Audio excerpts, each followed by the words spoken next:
भक्त तो नाही जो भक्ती करतोय, भक्त तो आहे जो विभक्तच नाहीये. त्या स्तोत्रामध्येही सांगितलेलं आहे की दलादन ऋषी म्हणतात की मी तर फक्त स्मरण केलं तर तुम्ही कसे काय आलात. तर दत्तात्रय म्हणतात हा माझा स्वभावच आहे. म्हणजे मला जर वाटलं, मला आनंद झाला, तर मी समोरचा जो कोणी असेल त्याची पात्रता न बघता मी त्याला देऊन मोकळा होतो. ते प्रत्येकाला म्हणतात भिवू नकोस, मी तुझ्या पाठीशी आहे. यौगिक अर्थ असा होतो की तुमच्या पाठ करण्यामध्ये चलनवलन होणारी जी महाऊर्जा जी आहे म्हणजे कुंडलिनी, ती कुंडलिनी स्वरूपातही तुमच्यात फिरते. तारक मंत्र नक्की काय आहे तर स्वामींसाठी किंवा स्वामींना नाहीये. तारक मंत्र हा मनापासून मनासाठीच आहे. शिक्षक जो असतो तो आपल्याला पोटापाण्यासाठीच्या विद्या किंवा आपल्याला कलेतल्या काही गोष्टी वगैरे अशा काही गोष्टी शिकवू शकतो, सांगू शकतो. पण गुरु, सद्गुरु ज्याला म्हणतो आपण, तर तो आपल्याला आपला स्वतःचा बोध काय आहे, आपल्या आत्म्याचा शोध कसा घ्यावा याबद्दलचा मार्ग सांगतो. बऱ्याच जणांना, दर्शकांनाही अनुभव असतील की श्रीफळ स्थापन केलंय आणि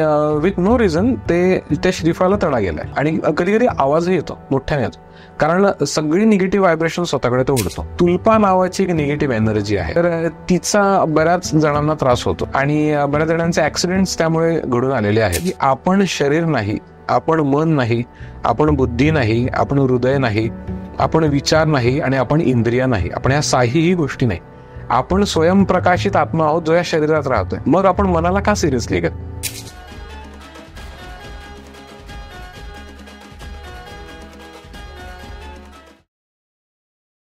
द कलेक्टिव्ह मीडिया प्रेझेंट्स आणि कॉस्मोस्टार मीडिया प्रेझेंट्स स्वीट टॉक्सच्या आजच्या पॉडकास्टमध्ये तुमच्या सगळ्यांचं मनापासून स्वागत. प्रत्येक पॉडकास्ट पोस्ट केल्यानंतर तुमच्या सगळ्यांच्या कमीत कमी 30 ते 40% कमेंट्स असायच्या की अभिषेक दादांसोबतचा पॉडकास्ट तुम्ही कधी करणार आहात आणि अभिषेक दादा कधी पॉडकास्टवर येणार आहेत. तर ही प्रतीक्षा संपलेली आहे. जशी तुमची उत्सुकता आहे तशी माझी सुद्धा उत्सुकता आहे आणि आज आपला तो पॉडकास्ट होतोय. आज आपल्यासोबत दादा आलेले आहेत, सिद्धयोगी अभिषेक विनायक वैरागी, आणि त्यांच्यासोबत आपण खूप गप्पा मारणार आहोत. आपले जे काही प्रश्न होते ते सुद्धा याच्यामध्ये घेणार आहोत आणि दादा आपल्याला नेहमीप्रमाणे मार्गदर्शन करणार आहेत. तर दादा, सुरू करूयात आजचा पॉडकास्ट. नक्की नक्की सुरुवात कर. तर ह्या पॉडकास्टची सुरुवात मला याच प्रश्नांनी करावीशी वाटेल की जशी आता ही आमची पिढी आहे, यंगस्टर्स म्हणूयात किंवा 35-40 वयापर्यंतचे, 18 ते 40 म्हणूयात, तर आम्ही कंटिन्युअसली कामांमध्ये असतो किंवा मग इकडे तिकडे ट्रॅव्हल करत असतो. तर आम्ही कशी काय उपासना करू शकतो किंवा मग मंत्र म्हणा, जप म्हणा, हे यंगस्टर्स कसे करू शकतात या सगळ्या बिझी शेड्यूलमध्ये? बर, साधना ही साधारण 15 ते 20 मिनिटांची असावी, कोणतीही साधना. आता साधनेचे अनेक प्रकार आहेत. आता साधनेचा अर्थ असा होतो की आपण परमात्म्याचे साधन होणे. तर आपण साधना यासाठी करतो की आपण त्या एलिजिबल व्हावं, की जेणेकरून आपलं आराध्य जे कोणी असेल त्यांचं आपण साधन व्हावं. साधन म्हणजे इन्स्ट्रुमेंट, म्हणजे ते ॲज अ इन्स्ट्रुमेंट आपल्याला त्यांना जसं हवं आहे तसं ते आपल्याला आयुष्यामध्ये फिरवतील. मग यामध्ये फक्त एकच आहे की साधनेचा पहिला दिवस किंवा जेव्हा केव्हा आपल्याला साधना प्राप्त होणार असेल त्याआधी आपल्याला ही गोष्ट क्लिअर होणं गरजेचे आहे की हळूहळू करत आपल्याला अपेक्षा कमी करायच्या आहेत. हे ओळखायला लागलो की मग आपल्याला साधना आपल्याला मिळते पण आणि ती त्याच्यामध्ये आपलं सातत्य पण राहतं. तर साधना ही साधारणपणे कालावधी म्हटलं तर 15 ते 20 मिनिटाची कमीत कमी हवी, कारण तेवढा वेळ तर नक्कीच लागतो. कधी कधी असं होतं की समजा ध्यान साधना करत आहेत काही जण, तर नव्याने सुरुवात करत असाल तर ध्यान लागण्यासाठी किंवा आपल्याला त्यामध्ये थोडाफार इंटरेस्ट येण्यासाठी पण आपल्याला 10 मिनिट लागतात, कधी कधी काहींना 5 मिनिट लागतात. थोडं प्रॅक्टिस करत करत करत मग आपल्याला तो कालावधी लक्षात येतो. तर कमीत कमी 15 ते 20 मिनिटं, मग जास्तीत जास्त काही जणांची 1 तास असते, काही जणांची 2 तास असते, ते आपल्यावर डिपेंड करतं. बरं, आम्ही आदिगुरु संप्रदायानुसार, परमात्मा स्वामींच्या आदेशानुसार साधना आम्ही 2 भागात विभक्त करतो. साधना ही सकाळची पण असावी आणि संध्याकाळी किंवा रात्रीची असावी असं सांगितलं जातं. आणि माझ्या सदैव सद्गुरू ब्रह्मयोगिनी सुमंत यांनी सांगितल्याप्रमाणे की साधना दिवस आणि रात्र दोन्ही वेळ केली तर याचा फायदा असा की आपल्याला मनामध्ये बऱ्याचशा गोष्टी असतात साठलेल्या, की दिवसभर आपण काहीतरी कामं केलेली असतात आणि मग मनामध्ये वेगवेगळे विचार आलेले असतात, काही चांगले वाईट दोन्ही संकल्प असतात, काही इन्सिडेंट असे घडलेले असतात की ज्यामध्ये आपल्याला एखाद्याला माफ करता येत नाही किंवा एखाद्याची माफी मागायची राहते, अशा खूप गोष्टी होतात. आणि कधी कधी हे पॉसिबल पण होत नाही आपल्याला त्याला माफ करणं वगैरे. तर म्हणून रात्री झोपण्यापूर्वी देखील माझं असं सांगणं असतं सगळ्यांनाच की साधनेला सुरुवात करायची. आणि अर्थातच आम्ही दोन्ही साधनांच्या आधी क्षमा प्रार्थना मात्र आवर्जून म्हणतो. आणि कमीत कमी एकदा किंवा 3दा म्हणणं, जास्तीत जास्त 11 वेळा म्हटलं तर अगदी आपल्याला मागील जन्मातले कितीतरी गोष्टी की प्रसंग दिसतात, आपल्याला आपल्या पापदेहासंदर्भात काही अनुभूती येतात. आणि असे बऱ्याच जण तसे अनुभूती येत आहेत आणि माझ्यापर्यंत ते आता निरोप येतात लोकांचे. आणि ही सगळी परमात्मा स्वामींची योजना म्हणू आपण. तर साधना कुठल्या कुठल्या प्रकारच्या असू शकतात. आपण नाम साधना म्हणजे नामस्मरण करणे, एकच एखादा मंत्र, कुठलाही एखादा मंत्र, आपला आराध्य दैवताचा मंत्र, तर त्याचं उच्चारण करत राहणे. तर ते आपण त्याचे 4 प्रकार नीट समजून घेऊ. नामस्मरण जे म्हणतो आपण, तर यामध्ये 2 प्रकार म्हणजे मंत्र म्हणतो आपण, तर त्याचे 2 प्रकार. एक असतं नाम मंत्र आणि एक असतो बीज मंत्र. तर बीज मंत्र किंवा नाम मंत्र हे दोन्ही मंत्र कुठलेही जर आपल्याला गुरुकडून प्राप्त झाले तर त्याचा आपल्याला जास्तीत जास्त फायदा होतो. तर बरेच जणांनी हा प्रश्न विचारला देखील आहे, पण मला तेवढा वेळ पुरला नाही लोकांना उत्तर द्यायला. तर आज मी निवांत याचं उत्तर देतो आज सगळ्यांना की गुरुकडनं मंत्र का गरजेचं आहे. तर होतं काय की आपण जेव्हा एखादी गोष्ट नव्याने सुरुवात करतो तर यामध्ये आपल्याला त्याचे सगळे एफर्ट्स घ्यावे लागतात. तर याचे एफर्ट्स म्हणजे काय, तर कुठलंही स्तोत्र, कुठलाही मंत्र, बीज मंत्र असू दे किंवा नाममंत्र असू दे, तर हे सर्व मंत्र जे आहेत हे आपल्याला आधी ऍक्टिव्हेट करावे लागतात, ज्याला इंग्लिश आपण संस्कृतमध्ये किंवा मराठीमध्ये सिद्ध करणे म्हणतो. तर ते आधी सिद्ध करावे लागतात. मग ते सिद्ध केल्यानंतर त्यांची भरपूर आवर्तनं झाली की त्यानंतर मग त्याचा आपल्याला तिथून पुढे उपयोग सुरू होतो, जे स्तोत्रामध्ये किंवा जे मंत्राच्या महतीमध्ये दिलेले आहेत. तर त्या सगळ्या गोष्टींच्या आता होतं काय की बरेच जण एखादं स्तोत्र आहे, मला हे स्तोत्र या कारणासाठी हे स्तोत्र म्हणावं, असे ते लोक बघतात, ऐकतात. मग त्यामुळे ते स्तोत्र नव्याने सुरुवात करतात आणि मग एकदाच म्हणतात किंवा 3 वेळा म्हणतात. मग नंतर ते अपेक्षा करतात की दिल्याप्रमाणे तर काही रिझल्ट आले नाही. तर त्याचं कारण हेच की आपल्याला आधी ते ऍक्टिव्हेट करावं लागतं, म्हणजेच ते सिद्ध करावं लागतं. ओके. आणि हे मंत्राच्याच बाबतीत म्हटलं तर जर आपल्याला सदैव सद्गुरू कोणी असतील आणि त्यांनी कुठला मंत्र दिला तर पहिली गोष्ट म्हणजे जे कोणी गुरु परंपरेत असतील, सद्गुरू परंपरेमध्ये, तर त्यांना या गोष्टीचे नियम माहीत असावेच. आणि ज्यांना नियम माहीत असतील तेच अर्थात खऱ्या सद्गुरू परंपरेत असतात. तर नियम असा की तुम्हाला तो मंत्र आधी सिद्ध करावा लागतो. तो मंत्र, जो कुठला मंत्र असेल त्याचे तुम्ही अनेक हजारो, लाखो किंवा कोटींमध्ये आवर्तनं त्याचे करावे लागतात, ज्याला पुरश्चरण म्हणतात. आणि ते केल्यानंतर तो मंत्र ऍक्टिव्ह झालेला असतो, मग तो तुम्ही ऍक्टिव्ह केलेला त्यांना देता. तर यामध्ये फरक काय आहे, तर गुरु का महत्वाचा. आता बऱ्याचदा एक छोटीशी मिस्टेक आपल्याकडनं होते. मी काही मिस्टेक नाही, म्हणजे माझं काय मिस्टेक म्हणजे मी असंच गमतीने बोललो, असं काही नाही, ज्याचं त्याचं आपापलं मत. पण शिक्षक आणि गुरु यामध्ये बऱ्याच जणांना फरक लक्षात येत नाही. शिक्षक जो असतो तो आपल्याला पोटापाण्यासाठीच्या विद्या किंवा आपल्याला कलेतल्या काही गोष्टी वगैरे अशा काही गोष्टी शिकवू शकतो, सांगू शकतो. पण गुरु, सद्गुरू ज्याला म्हणतो आपण, तर तो आपल्याला आपला स्वतःचा बोध काय आहे, आपल्या आत्म्याचा शोध कसा घ्यावा याबद्दलचा मार्ग सांगतो. ओके. यामध्ये मी एक उदाहरण कायमच देतो, ते आज मी तुम्हाला सांगतो. मी कायम सत्संगांमध्ये हे उदाहरण देतो. शिक्षक जो असतो तो आपल्याला एक पौधा म्हणतात त्याला, काय म्हणतो, किंवा आपण काय म्हणतात त्याला, एक छोटंसं असं रोप देतो आणि तो म्हणतो की हे घे, तू तुझ्या घरी लाव आणि मग त्यातून येणारी जी फळं असतील त्याचा आस्वाद घे. आणि गुरु जो असतो, सद्गुरू, तो देताना असं मोठं काही देत नाही की जेणेकरून, म्हणजे माझं म्हणण्याचा हेतू हा आहे की कसं की शिक्षकांकडनं एखादी गोष्ट आपण जेव्हा शिकतो तर ती मटेरियलिस्टिक कशी असते आणि डोळ्यांना कशी दिसते की त्यांनी आम्हाला काही ना काहीतरी शिकवलंय, ज्याला डिग्री म्हणू आपण, सर्टिफिकेट म्हणू आपण, तर त्या डोळ्यांना दिसणाऱ्या गोष्टी झाल्या. पण सद्गुरूकडनं जे काय मिळतं तर ते इतकं सूक्ष्म असतं तर ते आपल्या डोळ्यांना असं काही मोठं दिसत नाही. ओके. पण ते आत्म्याला स्पर्श करणारं असतं. तर रोपट्यांच्याच भाषेत जर बोलायचं म्हटलं तर सद्गुरू आपल्याला देताना एवढंच काहीतरी देतो, तर ते असतं बीज. आणि ते बीज देतो आणि म्हणतो की घे आणि आपली बाग निर्माण कर. आपलं शेत निर्माण कर आणि एकटा नाही काय, संपूर्ण विश्वाला त्याचा आस्वाद घ्यायला येऊ दे. तर असं हा फरक असतो सद्गुरू आणि शिक्षकांमध्ये. तर बीज, आता हे मी उदाहरण जसं दिलं, तर सद्गुरूकडनं आता याच्यामध्ये तुमची गुरु परंपरा सुरू कुठून झाली आणि मग तुमच्या त्या साधना कशा असाव्या. तर बेसिक ही गोष्ट मी पहिली सांगतो, मग मी परत साधनांवरती येतो. गुरु परंपरा ही कायम एकतर विष्णू, महादेव म्हणजेच आदिनाथ, किंवा काही गुरु परंपरा या ब्रह्मदेवापासून सुरू झालेल्या आहेत, काही गुरु परंपरा श्रीकृष्णापासून झालेल्या आहेत, काही गुरु परंपरा दत्तात्रयांपासून झाल्या. तर ह्या 5 पैकी कुठलूनही उगम होतो गुरु परंपरेचा, तर तो उगम आपल्याला माहीत असणं गरजेचं आहे. ओके. तो उगम होऊन मग त्यानंतर मग बरेच मध्ये संत परंपरा येतात. आता याच्यामध्ये असं देखील आहेत, काही गुरु परंपरा महाराष्ट्रातल्या आहेत, महाराष्ट्राबाहेरच्या अशा काही आहेत की ज्या गुरु परंपरा श्रीपाद श्री वल्लभ नृसिंह सरस्वती इथून आलेल्या आहेत, किंवा श्री स्वामी समर्थ इथून आलेले आहेत, सुरू झालेले आहेत. तर त्या गोष्टी आपण समजू शकतो, कारण ते पूर्ण अवतार येतात. अर्थात नृसिंह सरस्वती यांची जी गुरु परंपरा आहे तर ती देखील सुरुवात महादेवांपासून येते, जे गुरुचरित्रामध्ये त्याचं वर्णन आहे. आणि याबद्दल बोलूच आपण नंतर. पण अशी परंपरा होत होत होत मग आपल्याला माहीत असणं गरजेचं आहे.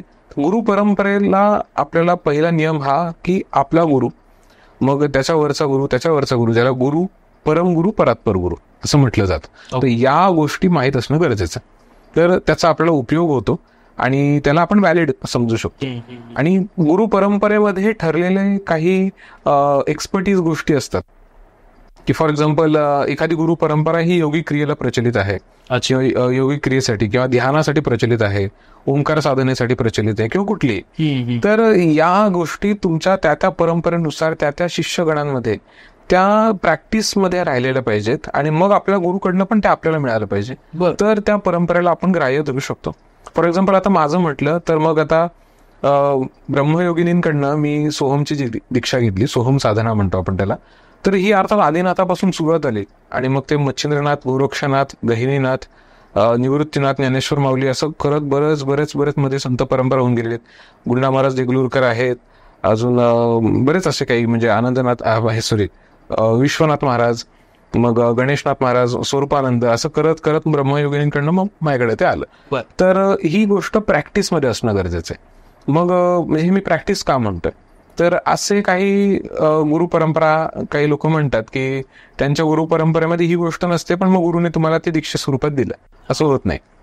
ही गोष्ट तुमच्या प्रॅक्टिसमध्ये आहे, त्याचीच दीक्षा तुम्हाला मिळू शकते. तर तशी दीक्षा स्वरूपात मंत्र मिळाला तर खूप चांगलं. तसं मी मगाशी उल्लेख केला बीज, तर ओम नमः शिवाय किंवा ओम नमो भगवते वासुदेवाय किंवा श्री स्वामी समर्थ, श्री गुरुदेव दत्त, तर जर हे जे मंत्र आहेत ते झाले नाम मंत्र. यामध्ये नामाचं उच्चारण होतंय, नामाचा उल्लेख होतोय.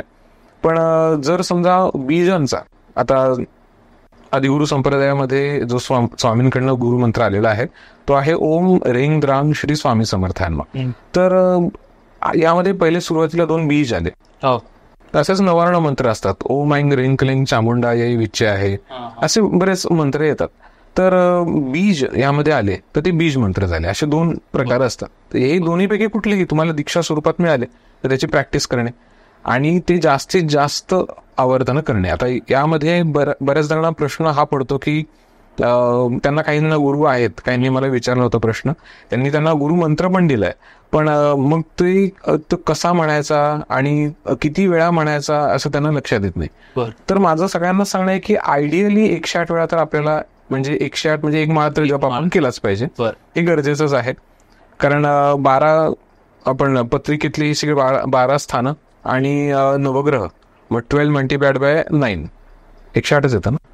हो, कारण माझं मॅथ्स थोडं त्याच आहे. तर 108 वेळा ते व्हायला पाहिजेच. पण त्याची अजून आवर्तन म्हणजे समजा अजून माळा आपण करतो तर ते माळांबद्दलचा एक छोटासा उल्लेख, म्हणजे जर कन्फ्युजन कोणाला असेल तर त्यांच्यासाठी मी सांगतो की शंकर गीतेमध्ये दिलेलं आहे. शंकर बाबा स्वतः सांगतात की आपण भरपूर, म्हणजे आपला गुरुने जर मंत्र दिला असेल तर त्याचं जास्तीत जास्त आपल्याकडनं उच्चारण माळा झाल्याच पाहिजेत. आणि अगदीच तुम्हाला वेळ नसेल तर गुरुमंत्र जेवढा आहे तर त्याची अक्षरं मोजा. तर त्या अक्षरांमध्ये फक्त ओंकार जो आहे त्याला मोजायचं नसतं, कारण ओम हा ध्वनी आहे, ओम हा अक्षर नाही आहे. बीज मात्र आहे ओम, पण तो ध्वनी आहे, व्हायब्रेशन. तर ओम न वगळता बाकी सगळी जी अक्षरं असतील त्यांना आपण मोजायचं. आता समजा ओम नमो भगवते वासुदेवाय असेल तर नमो भगवते वासुदेवाय 11 झालं. तर हा झाला एकादशाक्षरी मंत्र. एकादशाक्षरी म्हणजे 11. तर 11 माळा जप केला पाहिजे. म्हणजे तेवढं ऍव्हरेज तर व्हायला पाहिजेच तुमचा. समजा काहींचा ओम नम शिवाय असतो तर नम शिवाय तर 5 माळा अप्रॉक्सिमेटली व्हायलाच पाहिजे.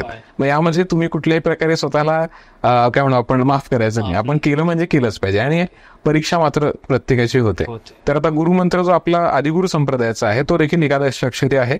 ओम वगळता मग रिंग द्रांग श्री स्वामी समर्थाय नमः 11 येतो. तर आयडियली मी सगळ्यांना सांगतो की 11 माळा जप झालाच पाहिजे. मग हा झाला ही झाली नामसाधना. तर इन जनरल तुम्ही कुठलीही करू शकता. जर गुरुने मंत्र दिला असेल तर जास्त तो आयडियल ठरतो आपल्याला. सॉरी मला थोडंसं इंटरप्ट कर. हो बोला. आता उच्चार आपले जे असतात हे पण मॅटर करतात, कारण की मी आपला जो आदिगुरु युट्यूब चॅनलवरचा तुमचा जो एक ती क्लिप आहे त्याच्यामध्ये गुरुमंत्र आहे, तर त्यात तुम्ही नमः म्हणता आणि युजली लोक म्हणताना नमः म्हणतात. सो याचा फरक पडतो जर आम्ही तसं करत असू. तुम्ही खूप चांगला प्रश्न विचारला. मी हे ऍक्च्युली विसरलो होतो, पण खूप बरं झालं तुम्ही उल्लेख केला याचा. नमः म्हणणं मग याच्यामध्ये होतं काय की शब्दशः जरी बरोबर असलं तरी मंत्रयोग या योगांच्या नियमानुसार आपण नमः म्हणायचं असतं. तर याचा अर्थ असा होतो की नमः म्हणजे मी नाही. आता म्हणजे मी एका साखरेप्रमाणे म्हणजे एक साखर जशी पाण्यात गेली की मग तिला ढवळल्यानंतर ती विरघळून जाते, तसं मला विरघळून जायचंय तुझ्यामध्ये. आता माझं अस्तित्व मला ठेवायचंच नाही आणि हे सारखं सारखं ओकत राहणे आणि मग ते मनावर तसा संस्कार करणे. तर त्यामुळे आपण नमः म्हणतो, पण न महा म्हणायचं नाही आपल्याला. आणि तिकडे न मह यायला पाहिजे. तर तुम्ही खूप चांगलं उच्चारण चांगला उल्लेख केला आणि हे उच्चारण गरजेचंच आहे. आता काही ठिकाणी बीजांना मकार लावला जातो, रेम किंवा द्राम किंवा एम रेम क्लीम वगैरे असं म्हणतात. तर मकार चालतोच, नाही असं नाही. पण मंत्रयोगाच्या नियमानुसार किंवा परमात्मा स्वामींच्या आदेशानुसार मी तरी गकार लावतो. ग म्हणजे आता एखादा बीज जो आहे, आता वर अनुस्वार आला, डॉट म्हणतात त्याला, तर त्याचा असा अर्थ होतो की त्या अनुस्वाराला इन्क्लूड करण्यासाठी म म्हणायचं शेवटला. तर रीम किंवा द्राम, तर किंवा त्याला बऱ्याचदा अनुस्वार न देता म लिहून त्याचा पाय मोडतात, असं करतात. तर तसं चालतंच. पण होतं काय की आता समजा आपण गणपतीचा मंत्र म्हणतोय तर आपण ओम गम गणपतय नमा नाही म्हणतो, ओम गंग गणपतय मा म्हणतो. लक्षात आलं. तर तो तिथे जसा गकार उच्चारण करतो, ग साठीच गकार परत, तर तसाच गकाराचं उच्चारण आपण करतो. आणि याचे वेगवेगळे फायदे आहेत मंत्रयोगानुसार की ते बीज थांबत नाहीत, आपल्या सूक्ष्म शरीरामध्ये फिरत राहतात पूर्णपणे. तर त्याचा वेगवेगळे फायदे आहेत. तर ही झाली नामसाधना, ही जास्तीत जास्त आपल्याला तर करणं गरजेचं आहे. माळावरती जप करणं जास्त चांगलं. दुसरी ध्यान साधना पण असते. तर ध्यान साधना जर असेल आपल्याला किंवा गुरु परंपरेनुसार नाही मिळाली तरीही आपण नक्कीच करू शकतो. आपल्या एका पॉडकास्टमध्ये मी ध्यानाचे 5 प्रकार सांगितले होते, तर दर्शकांनी ते रेफर केलं तर अजून सोपं जाईल. तर ध्यान हे वेगवेगळ्या प्रकारचे आहेत. तर त्यामध्ये आपला कालावधी आपण ठरवावा.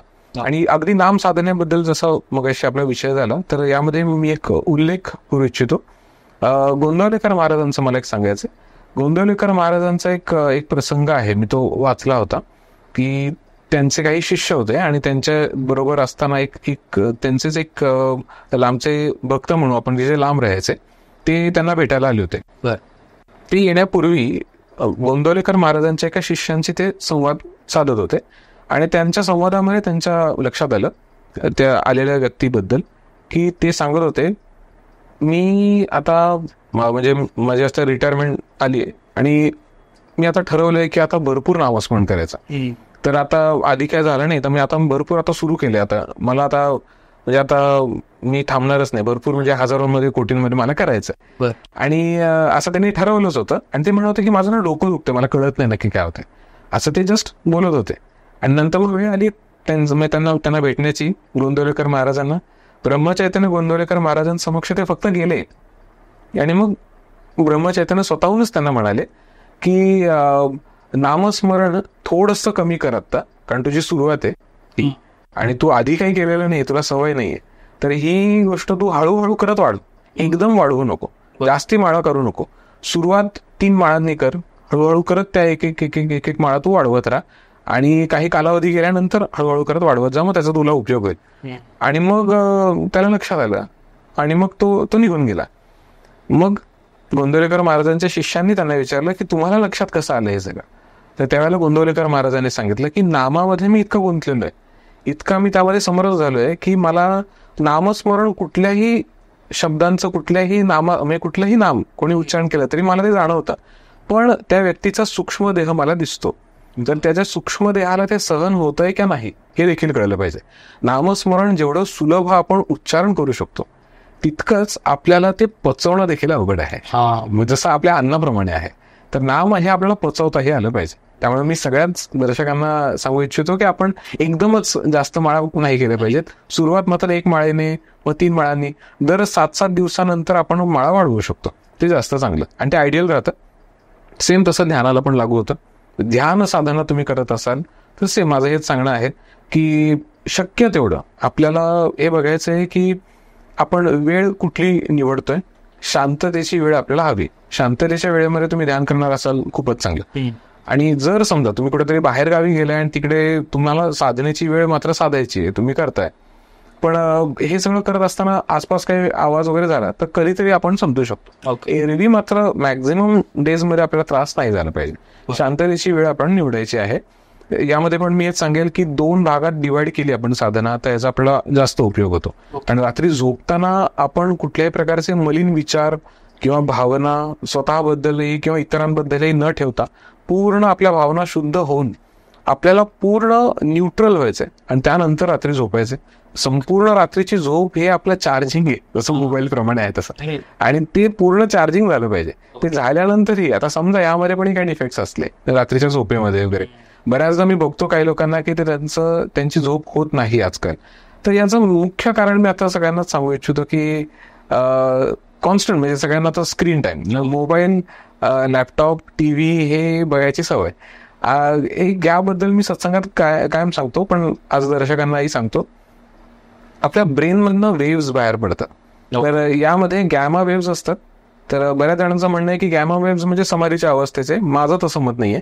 तर यामध्ये चंचलता खूप असते. त्याच्यावर असतात बीटा वेव्स.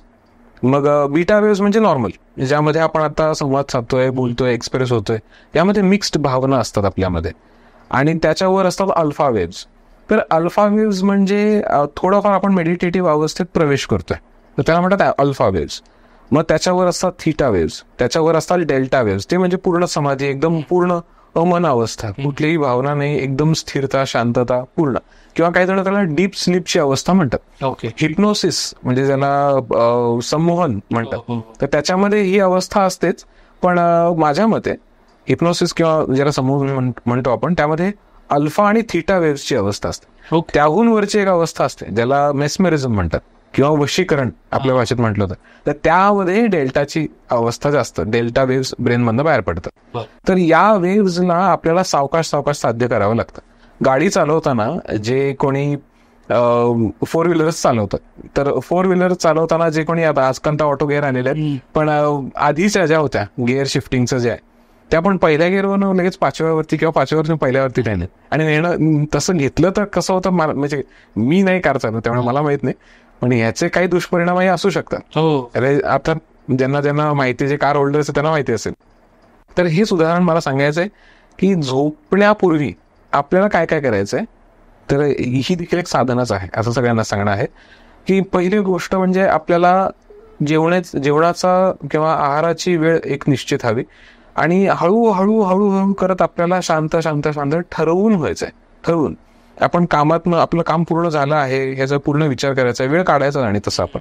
आणि मग हळूहळू स्क्रीन टाइम कमी करत करत करत, आणि स्क्रीन आपण जरी आता समजा मोबाईल, लॅपटॉप किंवा टीव्ही पासून जरी लांब असलो तरी आपण बंद केले आणि लगेच झोपायला गेलो तर मग होणार असं आहे की आपला ब्रेन ऍक्टिव्हच राहणार आहे. भले आपल्याला झोप किती येऊ दे, आपण कितीही जांभया देऊ किंवा डोळे लाल झालेले असतील तरी झोप लागणार नाही. तर यामध्ये एक मधला एक दुवा आपण शोधून काढायचा आहे, ज्याला मी रीडिंग म्हणतो. कुठल्याही प्रकारचं वाचन, तर हे आध्यात्मिक करा किंवा तुमच्या स्ट्रीम मधलं कुठलं असेल त्याचं वाचन तुम्ही करू शकता, ज्याचा तुम्हाला उपयोग होईल असं कुठलंही वाचन करा. आणि म्हणजे तुम्हाला त्याचा कशाही प्रकारे उपयोग होऊ शकतो असं. तर ते वाचन करायला लागलो की त्यानंतर हळूहळू आपल्याला जमतं. आणि म्हणजे हे उदाहरण मी काही लोकांना सांगितलं होतं. काही जण मला म्हणत होते की अहो, विद्यार्थी तशातले काही लोक होते, त्यांनी मला विचारलं की अभ्यास करायची इच्छा खूप आहे आणि आईवडीलही कायम कंप्लेंट करत असतात, पण होतच नाही आमच्याकडनं अभ्यास, आणि पुस्तक घेतलं की झोप आहे. तर मग मी हेच सांगू इच्छितो की होतंय काय की ब्रेनला आकलन शक्ती तेवढी राहिलीच नाही, आता सवयच नाही ठेवली लोकांनी. आणि या गोष्टी आता लहान मुलांच्या बाबतीतही मी बघतोय की लहान लहान मुलांना जेवण भरवताना आता मोबाईल दाखवणं म्हणजे कंपल्सरी पार्ट झालाय आता. तर यामध्ये बरेच काय काय चॅनल्स वगैरे आहेत. पण आता याचे दुष्परिणाम काय, तर आपल्या लहानपणी बघा की आपण जेव्हा कुठली गोष्टीची पुस्तकं वाचायचो तर त्यामध्ये 90% मुलं असे असायचे, त्यामध्ये मी पण एक होतो, की कुठल्याही गोष्टीचं पुस्तक वाचायचंय तर चित्र आहेत का त्यामध्ये हे मी बघायचो. असतात 90% असे लोक असतात. पण हळू मग चित्र बघता बघता आपण ते वाचन करायला लागायचं. त्यामध्ये आपल्याला मग व्हायचं काय की वाचन करताना आपण त्या बरोबर शब्दांमधनं आपण इमॅजिनेशन करायचं. ते इमॅजिनेशन जे आहे ते बऱ्याच जणांचं आता कमी झालंय. तर म्हणून मी सांगतो की वाचन थोडंसं सुरुवात केली सगळ्यांनी तर खूप चांगलं. सकाळी उठताना चार्जिंग चांगलं होईल आणि जे काही टायमिंग ठरवलेलं आहे तर या बाबतीत डिसिप्लिन आपण राहणं अतिशय गरजेचं आहे. की या वेळेला मी उठणार आहे तर उठलंच पाहिजे. 5 मिनिट अजून झोपतो, 5 मिनिट अजून झोपतो असं जर करणार असू तर काही होणार नाही आपलं. तर आपल्याला हळूहळू करत यामध्ये यायचं उतरायचं आहे. साधनेमधला मी एक भाग सांगितला की नामस्मरण, दुसरं सांगितलं ध्यान. ध्यानामध्ये पण अनेक प्रकार मी सांगितले, आधीचे आपले काही पॉडकास्टमध्ये सांगितलेले. तिसरं एक आहे ज्यामध्ये यौगिक क्रिया असतात. मग यामध्ये काही जणांच्या साधना म्हणजे प्राणायाम असे देखील असतात, तर करू शकतात, प्रश्नच नाही. प्राणायामांची देखील साधना आहेत. तर या ऋतू अनुसार पण असतात, कधी कधी वेळेनुसार असतात, ते आपापल्या पद्धती आहेत. यौगिक क्रिया असतात, तर यौगिक क्रिया आणि प्राणायाम एकच आहे असं पण नाही म्हणता येणार. यौगिक क्रियांमध्ये पण वेगवेगळे भाग आहेत, पण काही गोष्टी त्या गुप्त राहिलेल्या बऱ्या. काही काही संप्रदायामध्ये पूर्ण गुप्त असतात, काही काही संप्रदायामध्ये तसं काही नसतात. मी नंतरच्या एका भागामध्ये मी आता सांगणारच आहे. मी आता इथे पुढचं जसं आपला विषय चाललाय तसं मी एक योगिक क्रिया मात्र नक्कीच सांगणार आहे, याचा सगळ्यांनाच उपयोग होऊ शकतो. योगिक क्रियांची साधना असते. एक मात्र मी सगळ्यांना सांगू इच्छितो की ज्यांना ज्यांना या गोष्टी तेवढ्या सुलभ नाही जमत आहेत, ज्याला मी ध्यान, मौन, नाम वगैरे असं म्हणतो, तर त्यांनी स्तोत्रांची आवर्तनं करावी. स्तोत्र जे स्तोत्र आपण मगाशी आपला विषय झाला स्तोत्रांचा, तर स्तोत्र कोणतंही स्तोत्र सिद्ध करण्यासाठी आपण प्रयत्न करावा. तर एखादं कुठलंही स्तोत्र आयडियली 11 वेळा तर नक्की आपण म्हणू शकतो. छोट्या साईजचा असेल तर नक्कीच आपण जास्तही म्हणू शकतो. पण जर खूपच मोठा असेल, आपल्या हातात वेळ कमी असेल, तर हरकत नाही, आपण निदान 3 वेळा किंवा 1 वेळा तर नक्कीच म्हणू शकतो. पण स्तोत्रांचाही आपल्याला उपयोग होतो. अजून एक फायदा असा की स्तोत्रांचा, पहिली गोष्ट म्हणजे मी एक सगळ्यांनाच इन्सिस्ट करतो, आपण कलियुगातले मानव आहोत.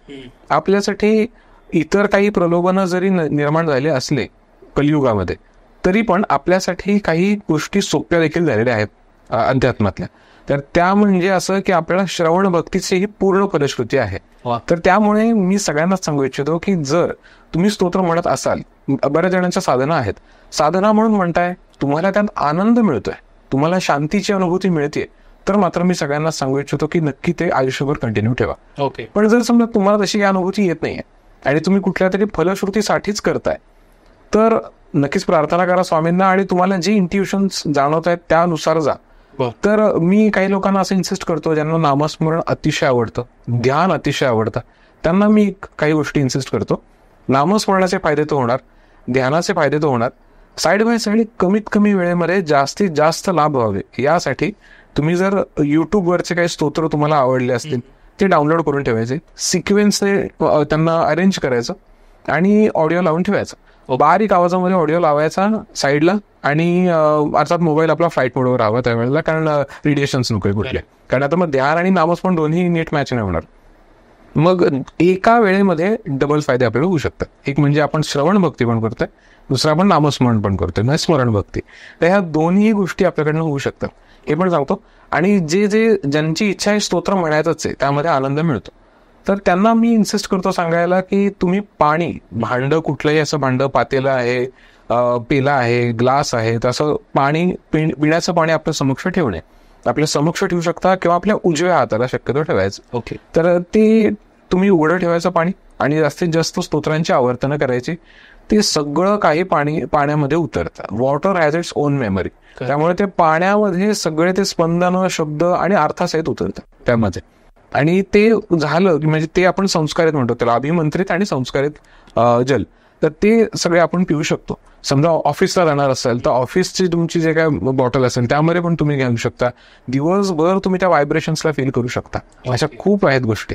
तर मी हे उपाय बऱ्याचदा जे रुग्ण आहेत किंवा बेड रिडन पेशंट्स आहेत त्यांना पण सांगतो, इन्सिस्ट करतो. आणि याचे लाभ मात्र बऱ्याच जणांना झालेले. दुसरं तुम्ही एक विचारलं होतं प्रवासामध्ये काय करायचं. प्रवासामध्ये माझं असं सांगणं आहे की पहिली गोष्ट, जर आपण आपल्याबरोबर काही कॅरी केलं तर अजून चांगलं.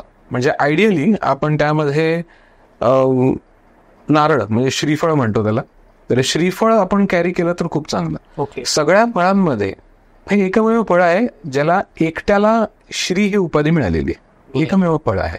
आणि अनेक ऋषीमुनींनी पूर्वीच्या काळी, आता जसं यज्ञ आरंभी किंवा काहींच्या यज्ञाच्या नंतर पशुबली दिला जायचा, पण काही ऋषींनी त्यावरती मग अभ्यास केला आणि मग ठरवलं की आपण पशु किंवा एखाद्या जीवित म्हणजे काय म्हणतो प्राण्याचा बळी देण्यापेक्षा आपण जर अशा कुठल्या तरी गोष्टीचा बळी दिला की ज्यामध्ये चैतन्य देखील आहे, ज्यामध्ये प्राणशक्ती मनुष्यांप्रमाणे आहे, आकृती देखील मनुष्यांप्रमाणे येते, तर जे आपल्याला फलश्रुतीही मिळेल आणि कोणाला त्रासही नाही आणि कोणाच्या हत्येचं पातकही नाही, त्यामध्ये येतं श्रीफळ. तर श्रीफळाला देखील 1 किंवा 2 डोळे असतात बघा, सोल्यावर आपल्याला सापडतात. तर त्यामुळे त्याला मनुष्य आकृती पण म्हणतात. तर आणि शिवाय सोल्यानंतर त्याला खाली शेंडा वरही शेंडा, त्यामुळे त्याला दाढी पण आहे आणि वर केसही आहे, त्यामुळे तो मनुष्याप्रमाणे आहे असं मानतात काय त्याला. तर म्हणजे त्याला आपण बऱ्याच ठिकाणी काही शुभ कार्याचा आरंभी श्रीफळ वाढवतात, म्हणजेच फोडणे म्हणतात. आपण फोडणे म्हणत नाही, त्याला वाढवणे म्हणतात. तर त्याचाही शुभ परिणाम आपल्याला होतो. श्रीफळामध्ये निर्माण झालेलं जल कुठल्याही मनुष्याने डोळ्याने पाहिलेलं नाही, तर ते आपोआप होतं आतमध्ये. तर जे जल आतमध्ये निर्माण होत आहे त्यामध्ये पवित्रता, त्याचा पवित्रतेचा स्तर हा खूप मोठा असतो. तर असं पवित्र जल तुम्ही तुमच्याबरोबर जर कॅरी करणार असाल तर आपल्या कडेने निगेटिव्ह व्हायब्रेशन्स ते जास्त मारा करू शकणार नाही. मी बऱ्याचदा खूप जणांना असं सांगितलं, काही जणांचे संकल्प होते काही इच्छापूर्तीसाठी किंवा काही जणांना काही अवघड काम आहे, कोर्ट कचेरीचे काही प्रॉब्लेम्स आहेत असे होते. त्यांना मी नेहमी एक आयडियली गोष्ट सांगतो की आवडेल त्या ग्रंथाचं पारायण करा. 7 दिवसांचं असतं, काहींचं 3 दिवसांचं. समजा नवनाथ ग्रंथ आहे त्याचं 9 दिवसांचं पारायण असतं. तर हे तुम्ही करा, पण श्रीफळ स्थापन करा. श्रीफळ आता पठण करणार असेल तर गरज नाही, पण पारायणामध्ये मी म्हणतो श्रीफळ स्थापन करा. तर यामध्ये होतं काय, ज्या कुठल्या अडचणी येणार असतील ते सगळं श्रीफळ ओढतं. बऱ्याच जणांना, दर्शकांनाही अनुभव असतील की श्रीफळ स्थापन केलंय आणि विथ नो रिझन ते त्या श्रीफळाला तडा गेलाय आणि कधी कधी आवाजही येतो, मोठ्याने येतो, कारण सगळी निगेटिव्ह व्हायब्रेशन स्वतःकडे तो उडतो. तर श्रीफळाचा हा खूप मोठा फायदा आहे. तर हेच मला सांगायचं आहे की प्रवासामध्ये आपण काय, तर शक्य झालं तर आवर्जून आपली कार असेल, आपल्याकडे काही साधन असेल अजून तसं, तर आपण श्रीफळ कॅरी करू शकतो. बरेच जण लिंबू देखील कॅरी करतात, त्याबद्दलचा मला तसा काय अनुभव नाही, पण मी बऱ्याच जणांचं ऐकलेले अनुभव जसे आहेत की बऱ्याच जणांनी देवी समोर किंवा काळभैरवांसमक्ष जर लिंबू ठेवले असतील आणि त्याला जर कुंकू अर्पण केलं आणि त्यांच्याच म्हणजे मंत्र उच्चाराने त्यामध्ये ते संस्कारित करून ते देखील गाडीमध्ये ठेवलं जातं किंवा स्वतः आपण कॅरी करतात. तर त्याचाही बऱ्याच जणांना उपयोग आहे. प्रवासाचे दैवत ठरलेले आहेत काय काय, तर प्रवासामध्ये गणपती, हनुमान, काळभैरव, वीरभद्र आणि नवनाथ हे आयडियली 5 दैवत माझ्या माहितीनुसार तरी यांचा आपल्याला म्हणजे यांचं स्मरण करणं, यांच्या स्मरणामध्ये राहणं, म्हणजे ह्याने आपल्याला अडचणी कमी येतात. कारण एक माझा पर्सनल अनुभव एक सांगतो जो मी युजली कोणाला सांगत नाही. एकदा काय झालं, आम्ही असंच चाललो होतो एका ठिकाणी, एक पनवेल एरियामध्येच एक जण माझे ओळखीचे आहेत, तर त्यांच्याकडे यज्ञाचा कार्यक्रम होता आणि तो ठरवायचा होता आम्हाला. नेक्स्ट टाइम आम्ही जाऊन करणार होतो हे ठरलं आमचं त्यांच्याकडे. आणि मग त्यांच्या घरून मग आम्ही येत होतो. तर येत असताना त्यांच्याच घरातले एक जण मला सोडवायला येत होते. माझं नामस्मरण चालू होतं माळ्यावरती, आणि म्हणजे अर्थात माळेवर नामस्मरण हे कुठेही करू शकतो आपण, फक्त पायात आपण चपलांना घालणं चांगलं त्यावेळेला. आणि जे बरोबर होते ते कार चालवत होते आणि आम्हाला लक्षात नाही आलं, ते देखील कार चालवत असताना आम्हालाही कळलं नाही. आणि मुंबई पुणा हायवे जो आहे पुणे, त्यावरती एक असे डिवायडर असा बाहेर आलेला एक होता आणि तो दिसला नाही. त्याला गाडी आढळली पण आम्हाला काही झालं नाही. म्हणजे गाडी आढळून परत मागे आली गाडी, आम्हाला काही झालं नाही आणि गाडी पलटी नाही, काही नाही. आणि गाडी खूप जास्त स्पीड होत होती, 120 वगैरे असं. तर तरी काही तसं काही झालं नाही. पण थांबलो आम्ही. मग ते टोईंग व्हॅन वगैरे आले, मी गेलो, आम्हाला त्यांनी सगळं केलं, सगळं बरोबर झालं आमचं. आम्ही एकदम पूर्ण सुखरूप, आम्हाला काही लागलं नाही. आणि त्याच वेळेला मला विचारत होता की हे सगळं काय, म्हणजे कशामुळे झालं असावं, काय कारण असेल. कारण एवढं सगळं तर आपण आहे, नामस्मरण वगैरे पण करतो, पण काय कारण असेल. तर याबद्दल मला आठवतंय एक सूक्ष्म योनीतले काही अभ्यास माझे चालले होते. त्यावेळेला स्वामींनी मला एक गोष्ट सांगितली होती, जे काय मी एकटा नाही, अशा बऱ्याच जणांना या गोष्टी नक्कीच सांगितल्या असणार आहेत. तुल्पा नावाची एक निगेटिव्ह एनर्जी आहे, तर तिचा बऱ्याच जणांना त्रास होतो, बऱ्याच जणांना. आणि बऱ्याच जणांचे ऍक्सिडेंट्स त्यामुळे घडून आलेले आहेत.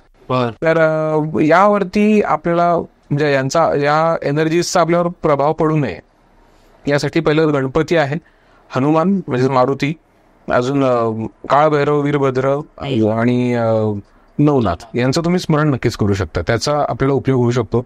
यांचे काही बीज मंत्र असतील त्याचं आपण स्मरण करू शकतो. आयडियली काही मंत्र पण आहेत अजून, की आपण समजा प्रवासानं चाललोय तर बाहेर पडताना आपण कोणते मंत्र म्हणावे. तर एक आहे म्हणजे विष्णू सहस्त्रनामध्ये पण हे येतो, म्हणजे एक श्लोक का येतो वाटतं हा, वनमाली गदी शंकी चक्रे चनंदकी श्रीमन नारायणम विष्णू वासुदेव विरक्षतू, हा एक मंत्र आहे. हा आपण म्हणू शकतो. हा जास्त म्हटला तरी चालेल, आपण देवघरासमक्ष किंवा मेंढोर क्रॉस करण्यापूर्वी म्हणू शकतो. अजून एक आयडियल मंत्र आहे जो उत्तर भारतामध्ये म्हणतात, सदा भवानी दाहिने सन्मुख रहे गणेश पंचब्रह्म रक्षा करे ब्रह्मा विष्णू महेश. हा एक मंत्र आहे, हा अतिशय सुरेख आहे. पंचब्रह्म म्हणजे पंचब्रह्म आहे सगळे, हा एक आहे. अजून मी बऱ्याच जणांना मारुतीचा एक मंत्र इन्सिस्ट करतो, कारण एक यंत्र आहे, ट्रायंग्युलर शेपमध्ये येतं ते, वाहन दुर्घटना नाशक यंत्र. तर त्या यंत्राचं असं एक ट्रायंग्युलर शेपमध्ये, त्यामुळे सगळं मारुतीचं आहे, सगळं बीज आणि मारुतीचं सगळं आवाहन केलं जातं ते संस्कारित करताना. तर त्या यंत्राला पण ऍक्टिव्ह करण्यासाठी एक मंत्र आहे, किंवा तो यंत्र जरी कॅरी नसेल केलं तरीही आयडियली कोणी तो मंत्र म्हणू शकता. ओम ह्रांग ह्रींग रोम श्री वायुपुत्राय नमः, हा एक मंत्र आहे. तर ह्याचं देखील 11 वेळा आपण उच्चारण करू शकतो. आणि एकदा आपण उच्चारण केलं, एकदा आपण स्मरण केलं की त्यानंतर मात्र आपण कुठलाही निगेटिव्ह विचार नाही करायचा, हे माझं सगळ्यांना सांगणं. कारण होतं काय की आपण हे सगळं करून परत आपण विचार करतो. तर आता होतं काय, सूक्ष्म योनीमध्ये, सूक्ष्म जगतामध्ये या सगळ्या गोष्टींचा प्रभाव खूप अगदी ठळकपणे पडतो. तर आपण कुठलाही मंत्र वगैरे सगळं जे काय करतो, तर एक प्रकारे ती आपली सेना आपण निर्माण केली. आणि होतंय काय की त्याच सेनेला मारायला आपण परत आपली मानसिक सेना निर्माण केली. तर मनुष्याला सगळ्यात पहिलं, आता मी तुम्हाला सांगतो की शकुनी जो आहे त्याच्याकडनं शिकण्यासारखी कुठली गोष्ट, तर हीच पहिली गोष्ट आहे की शकुनीने त्याच्या भाच्यांना, त्याच्या भाची माहिती आपल्याला, त्यांना पहिलं हेच खूप चांगलं सांगितलं होतं की रणावरती विजय मिळवण्यापूर्वी मनावरती विजय मिळवणं अतिशय गरजेचं आहे. तर मनावरती आपण विजय मिळवणं म्हणजे माझं असं म्हणणं नाही की अगदी मनातले विचार सगळे थांबलेच पाहिजे. थांबणं खूप चांगलं, अमन अवस्था म्हणतात त्याला. पण अमन अवस्था जरी नाही आली तरी एका गोष्टीला आपण नक्कीच कॉन्स्टंट आपण काय म्हणू, आपण स्मरणात ठेवू शकतो किंवा लक्षात ठेवू शकतो की आपल्या मनाहून आपलं आराध्य जास्त पॉवरफुल आहे. आपलं आराध्य कोणीतरी, आपण कोणातरी आराध्य करू शकतोय, आपल्याला कोणाचं तरी नामस्मरण करायची इच्छा होतीये, म्हणजेच ही त्या आराध्याची इच्छा असं आपण समजू शकतो. तर मनाहून नक्कीच आपलं आराध्य श्रेष्ठ आहे. त्यामुळे मनाला सिरियसली घेऊ नये, हे मला सगळ्यांना सांगणे. बरेच जण मला हा प्रश्न विचारतात की ध्यान साधना करायची म्हटलं तर मनात विचार येतात, त्यांना अडवता येत नाही. मला हेच सांगणं आहे की आपण शरीर नाही, आपण मन नाही, आपण बुद्धी नाही, आपण हृदय नाही, आपण विचार नाही आणि आपण इंद्रिय नाही, आपण ह्या साहीही गोष्टी नाही. आपण स्वयंप्रकाशित आत्मा आहोत जो या शरीरात राहतोय. मग आपण मनाला का सिरियसली घेतो? प्रॉब्लेम इथेच आहे की मनात येणाऱ्या प्रत्येक विचारांना आपण सिरियसली घेतो आणि त्या विचारांना आपण सिरियसली घेतल्या कारणाने, सिरियसली इन द सेन्स आपण त्यांना आपण कोण आहोत, आपण स्वयंप्रकाशित आत्मा. आपण त्यांना सिरियसली घेतो म्हणजे आत्म्याची ऊर्जा त्या मनाला मिळते आणि त्यामुळे त्या मनाला खतपाणी मिळाल्या कारणाने मनात येणाऱ्या बऱ्याचशा गोष्टी, भले त्या मॅक्झिमम निगेटिव्ह विचारच आहेत, ते सत्यामध्ये उतरतात. अच्छा. त्यामुळे माझं असं सगळ्यांना सांगणं, मनात विचार येऊ न येऊ त्यांना सिरियसली घेऊ नका, तर आपल्या या सगळ्याचा उपयोग होतो. प्रवासामध्ये मी अजून एक गोष्ट सांगतो की निगेटिव्ह, हे जे निगेटिव्ह विचार येतात किंवा निगेटिव्हिटीचा त्रास होतो, तर माझं असं सांगणं आहे की आयडियली 3 मुद्रा मी सगळ्यांनाच सांगतो करा. एक असते उत्तराबोधी मुद्रा. उत्तराबोधी मुद्रा ही एक आहे, अशी एक उत्तराबोधी मुद्रा आहे. तर आता होतं काय सांगतो की हे ऑथेंटिक नॉलेज जे असतं ना, ते आपल्याला केवळ सद्गुरूंकडनं मिळतं. म्हणजे आपल्या सर्वांचे परमात्मा श्री स्वामी समर्थ सद्गुरू महाअवतार बाबाजी आणि ब्रह्मयोगिनी सुमनताई यांच्याकडनं जे जे आलंय ते मला चांगलं लक्षातही आहे. तर ते ऑथेंटिक मी मानतो. आणि हे ऑथेंटिक मी हा शब्द का वापरतोय, बऱ्याच जणांना मी हीच मुद्रा चुकीच्या पद्धतीने करताना बघतो, ती म्हणजे अशी. तर मी अर्थ सांगतो ह्याचा काय. तर याला उत्तराबोधी मुद्रा म्हणतात. उत्तर म्हणजे वर. उत्तर प्रगती हो म्हणजे काय, तर वर जाणे. तर उत्तराबोधी, वरचा आपला बोध होणे, वरचा बोध होणं. तर यासाठी ही वर करायची आपल्याला, अशी ही मणिपूर चक्राच्या लाईनमध्ये येते, अशी खांदे रिलॅक्स ठेवून आपण मुद्रा करतोय. तर ही जर आपण आडवी करणार असू तर आपण पूर्वाभूती का नाही म्हणत मायाला. तर अर्थ त्या मुद्रेचं नाव आहे उत्तराभूती. त्यामुळे हे असं ठेवण्यामध्ये काही ना होतही आहे फायदा, पण असं ठेवण्यामध्ये फायदा जास्त आहे. तर माझं सगळ्यांनाच सांगणं आहे की अशी करू शकता. दुसरी एक मुद्रा आहे कालेश्वर मुद्रा. कालेश्वर मुद्रा, त्यामध्ये मधलं बोट जे आहे आकाश तत्वाचं प्रतीक आहे. त्या 5ही बोटांमध्ये पंचतत्व आहेत. इकडं आकाश, इकडं अग्नितत्व, वायुतत्व, आकाश तत्व, पृथ्वी तत्व आणि जलतत्व. तर या तत्वांच्याच आधारे आपण मुद्रांची एनर्जी निर्माण होते.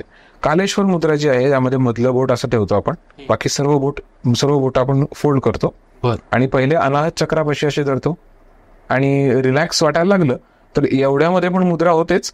या मुद्रांची देखील साधनं असते बरं का. या मुद्रांमध्ये पण अजून डीप साधनं आहेत, पण त्यासाठी सद्गुरू प्राप्ती अतिशय गरजेची. पण यातलाच एक भाग मी तुम्हाला सांगतो जे महाअवतार बाबाजींकडनं मला मिळाला.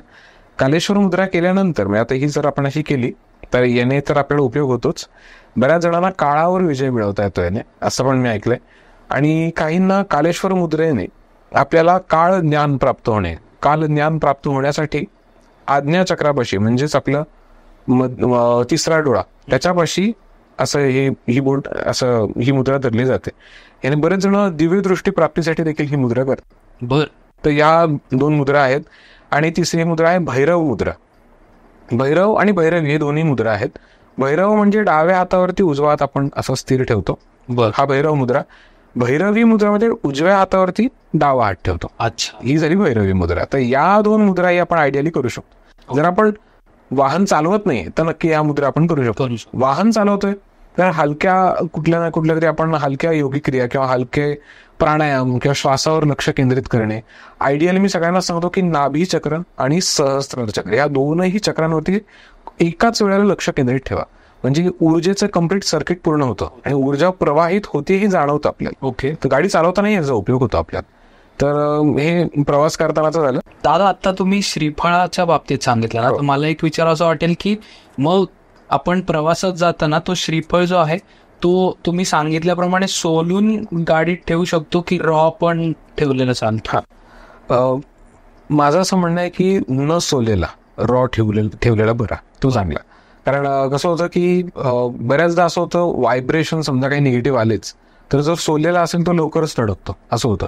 बऱ्याचदा निगेटिव्ह व्हायब्रेशनचं काही कारण नसतं, पण उन्हाळ्यात आपण जर प्रवास करतोय तर तो तसाही धडकतो, तो असं पण होतं.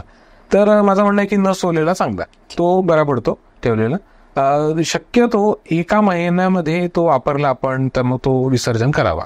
तो किंवा तुम्ही समजा एक मोठा प्रवास करून आलाय, आमचा बराच प्रवास आहे आणि तुम्ही 7-8 दिवस राहून आलाय आणि तुमच्या बऱ्याच ठिकाणी जाणं झालंय, तुम्हाला असं वाटलं की तुम्हाला चेंज करायचं तर नक्कीच करू शकता. पण महिन्याला तो बदलणं तर नक्कीच गरजेचं आहे. आयडियली चांगल्या दिवशी तो स्थापन करावा, की म्हणजे अमावस्येच्या दिवशी तो नसता ठेवायचा, पण पौर्णिमा चांगली किंवा इतर शुभ तिथी वाटली तर तेव्हा ठेवू शकतो नक्की. श्रीफळाबरोबरच समजा आपण कुंकुम अर्जनचं कुंकू असेल तर ते देखील कॅरी करू शकता बरोबर.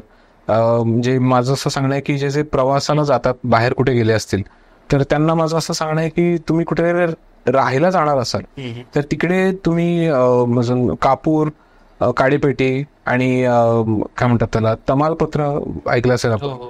ते बऱ्याचदा भात वगैरे असतं काय म्हणतात त्याला व्हेज बिर्याणीमध्ये वगैरे पण असतो तमालपत्र. तर तमालपत्र जे आहे तर ते देखील कॅरी करू शकता.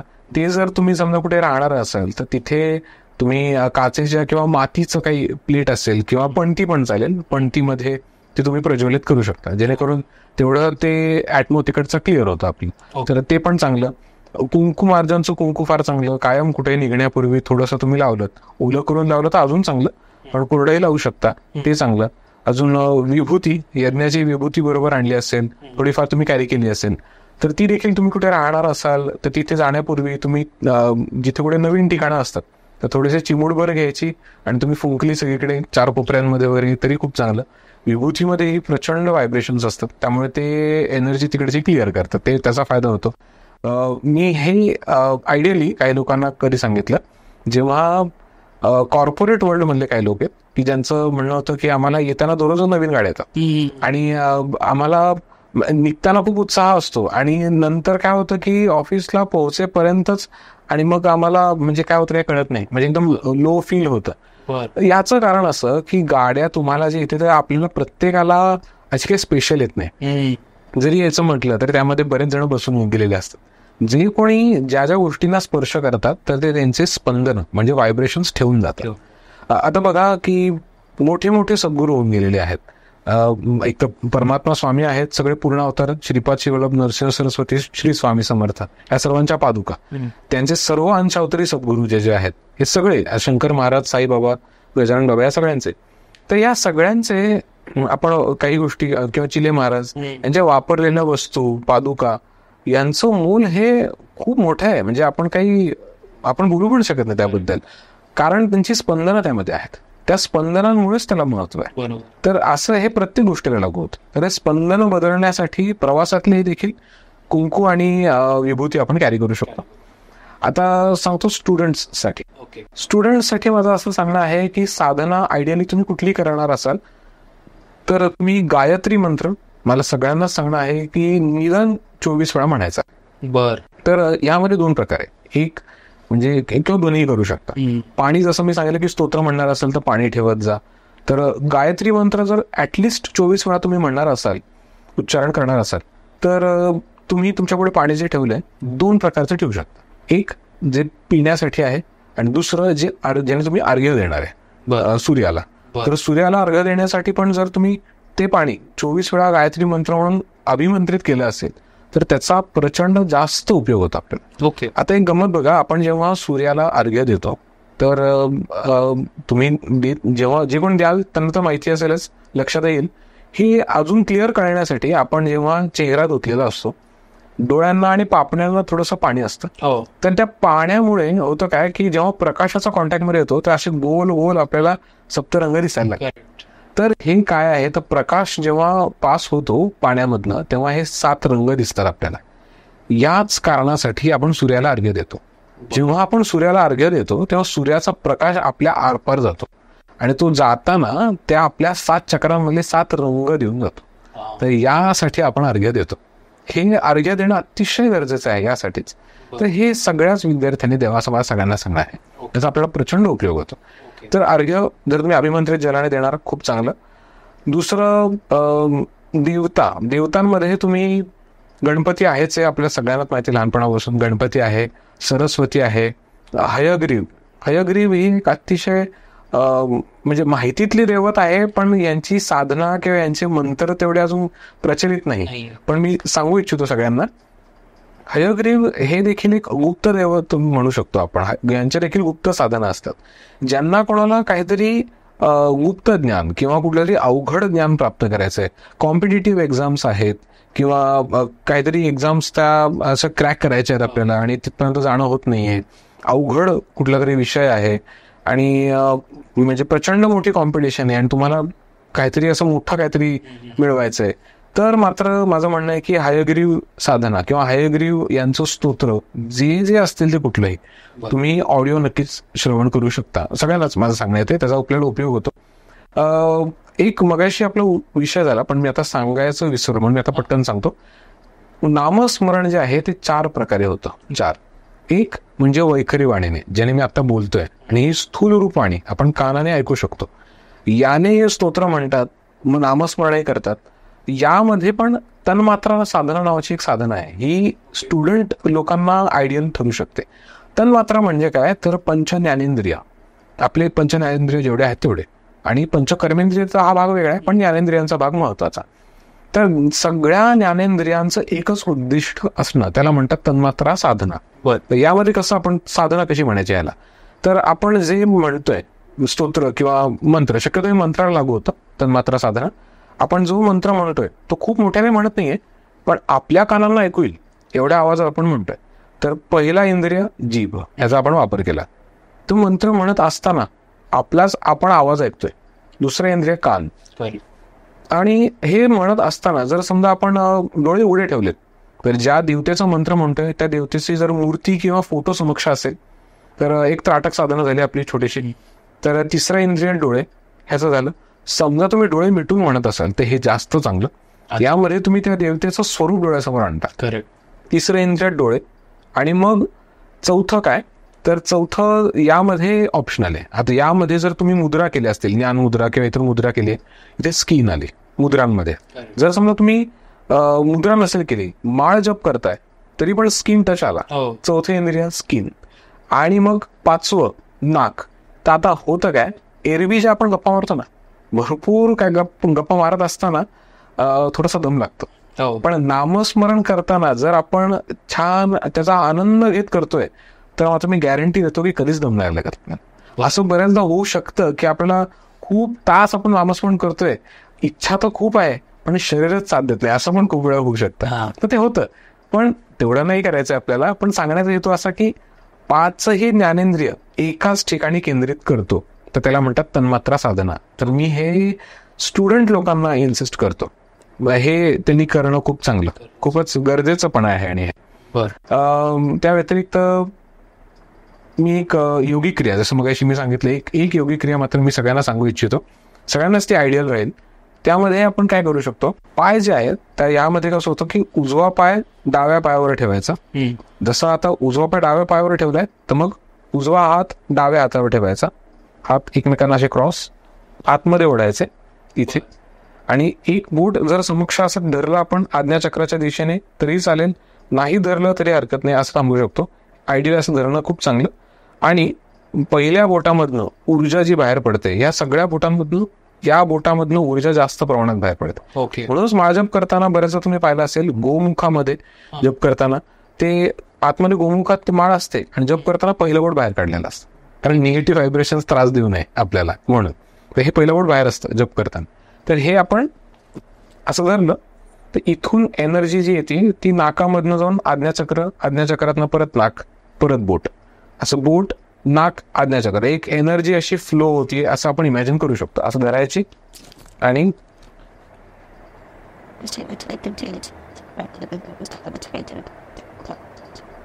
ब्ल्यू कलरची लाईट येते असं इमॅजिन करायचं. हे एक झालं. परत दुसऱ्या साईडला म्हणजे उजव्या पायावर डावा पाय, मग उजव्या हातावर डावा हात क्रॉस मध्ये, पहिलं बोट बाहेर, आणि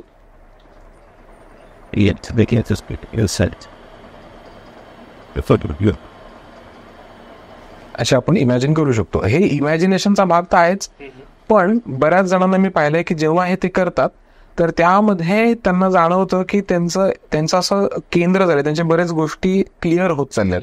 कारण जे कन्फ्युजन्स असतं ते बाजूला होतं, त्यांना लक्षात येतं की हा विचार गरजेचा नाही, हे बाहेर पडायला लागतं असं होतं. विद्यार्थ्यांना अजून मुद्रा ज्या इन्सिस्ट करेल मी, त्यामध्ये सगळ्यात पहिली मुद्रा जी आहे ती मी सांगू इच्छितो, हकिनी मुद्रा किंवा हाकिनी मुद्रा म्हणतात त्याचं ना. ही याला आता बरेच काय नाव आहेत इंग्लिशमध्ये, याला ब्रेन मुद्रा वगैरे म्हणायला लागले आता बरेच जण. तर ही किंवा काय जण म्हणतात मिड ब्रेन मुद्रा म्हणतात. तर हे अशी मुद्रा सगळे बोट एकमेकांना ठेवतात. असे ठेवल्यानंतर आपल्याला काही कालावधीनंतर स्पंदन जाणवतं प्रत्येक बोटाच्या केंद्रांना, आणि ते स्पंदन जात जात जात जात जात जात येतं आणि आपल्या मिड ब्रेनला ऍक्टिव्ह करतात. दोनही ब्रेनचं जिकडे केंद्र होत आहे त्या मिड ब्रेनला हे ऍक्टिव्हेशन पण अतिशय गरजेचं आहे. मग ते तुम्हाला सगळ्याच गोष्टीला उपयोगी ठरू शकतं. आता समजा थिअरॉटिकल काय आहे, पाठांतर करायचं आहे, मग यामध्ये प्रत्येक गोष्ट काही इमॅजिनेशनचा भाग नाही, लॉजिकल पण असतं. मग लॉजिकली म्हटलं तर आपल्याला डाव्या मेंदूची गरज आहे आणि आपल्याला बरंच काही मोठं पाठांतर करायचंय आणि क्रिएटिव्ह पण पाहिजे, इथे उजव्या मेंदूची गरज आहे. अशा सगळ्या गोष्टी आहेत, पण हे आपल्याला प्रॅक्टिस तर पाहिजे. या मुद्रेची मी थोडी आधी म्हणजे बऱ्याच आधी बरीच प्रॅक्टिस केली होती. आता मला तशी गरज होत नाही, मी आता होत पण नाही माझ्याकडनं करणं. पण याचा फायदा मला असा झाला की ब्रेनमधनं येणारे जे काही ऑर्डर्स असतात, जे पाटकण्यामधनं जातात, मग सगळ्या ठिकाणी ते फ्लो होते एनर्जी मार्फत, तर एनर्जीला आपण फ्लो करू शकतो.